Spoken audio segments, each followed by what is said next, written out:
Rona mendapatkan hukuman dari Madoki karena telah membawa rokok dan majalah orang dewasa. Rona bersikeras meyakinkan Madoki bahwa itu bukan punyanya. Sekhun mendengar percakapan mereka dan berniat untuk masuk ke ruangan guru. Namun Yul tiba-tiba datang dan mencegah Sekhun untuk masuk. Yul bertanya pada Sekhun, "Mengapa kau begitu peduli pada Rona? Dia hanyalah anak nakal." Sekhun langsung menjawab, "Biar aku menjawab pertanyaan sebelumnya, bahwa aku tidak menyukaimu, jadi berhentilah menunjukkan ketertarikanmu padaku."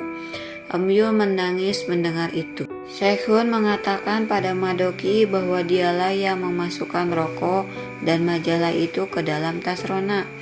Madoki dan Rona kaget mendengar itu. Judentai terus menghubungi Logan Lee dan memintanya untuk bertemu, namun tidak berhasil. Gohodong datang ke kantor Judentai dan bertindak tidak sopan. Gohodong mengajak Judentai minum bersama, namun Judentai menolaknya.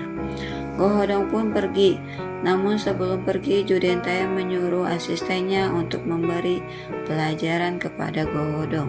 Suryon datang ke sekolah untuk menjemput Sekhun. Oyunhee meminta Suryon untuk membiarkan Rona bermalam di rumahnya. Rona meminta Suryon untuk tidak memberitahu ibunya tentang kejadian di sekolah. Yunchul melihat Sujin dan Judentai bermesraan. Yunchul membawa senapan milik Judentai dan menghampiri kamar Judentai dan Sujin berada. Yunchul mengusungkan senapan dan menembak Judentai dan Sujin. Namun itu hanyalah bayangannya. Yunchul menerima pesan dari Yul untuk segera pulang. Yunchul hanya bisa menangis dan memukuli pohon hingga terluka. Oyunhee terlihat sedang menunggu Yunchul datang. Dia mengobati luka di tangan Yunchul. Yunchul mengatakan bahwa aku sedang dihukum. Judentai menyadari ada yang menyentuh senapannya. Namun Sujin mengatakan mungkin pelayan yang membersihkannya.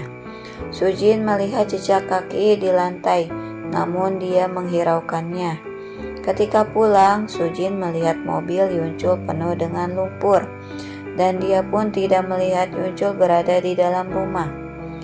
Ketika bangun, Yunchul bergegas pergi.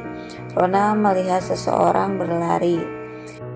Yunchul meminta untuk bercerai dan berhenti menipu satu sama lain. Sujin kaget mendengar itu dan langsung membuka ponsel Yunchul. Dilihatnya Oyunhee mengirim pesan. Sujin marah atas sikap Yunchul yang meminta bercerai. Yunchul pergi dan akan membawa Yul suatu saat nanti. Sujin menghampiri Oyunhee dan menamparnya.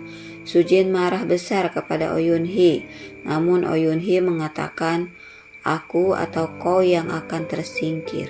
Kang Mari terlihat akan menemui seseorang.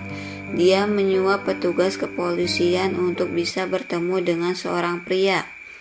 Siapakah ya kira-kira pria itu? Suryon pergi ke villa Judentai dan menyelinap ke dalam untuk memotret barang-barang milik Sujin dan mengambil rambut yang tertinggal di kasur. Yun Cheol meminta bertemu dengan ayah mertua untuk membicarakan perceraian dengan Sujin. Namun Sujin tiba-tiba datang bersama ayahnya dan berakting bersikap baik kepada Yunchul. Yunchul meminta Sujin untuk menghentikannya, namun Sujin berkata, "Aku akan menghentikannya jika aku mau." Pengacara Lee menemukan ponsel Min Seol-a di Istana Hera. Ia melihat rekaman Sujin dan Judentai. Di Istana Hera, Sujin mengadakan rapat pengambilan suara untuk pengusiran Oyunhee dari Istana Hera. Voting pun dilakukan dan Oyunhee berhasil. Sujin kesal dan langsung pergi. Gohodong memutar rekaman Min Seol-a. Ia adalah kakak angkat Min Seol-a. Min Seol-a meminta Gohodong untuk menemukan ibunya. Gohodong memanggil Suryon, Kang Mari dan Ibu Min Yuk untuk melakukan pelayanan masyarakat. Suryon bekerja dengan sangat baik, namun Gohodong berkata lain dan terus memarahi Suryon. Suryon tidak tahan atas sikap Go Hodong dan mengatakan itu berlebihan dan apa sebenarnya yang ingin ia katakan. Go Hodong langsung menjawab, "Kau memiliki anak perempuan, Min Seola adalah putrimu." Suryon kaget mendengar itu. Tiba-tiba Sujin datang menghampirinya. Apakah Sujin mendengar ucapan Go Hodong?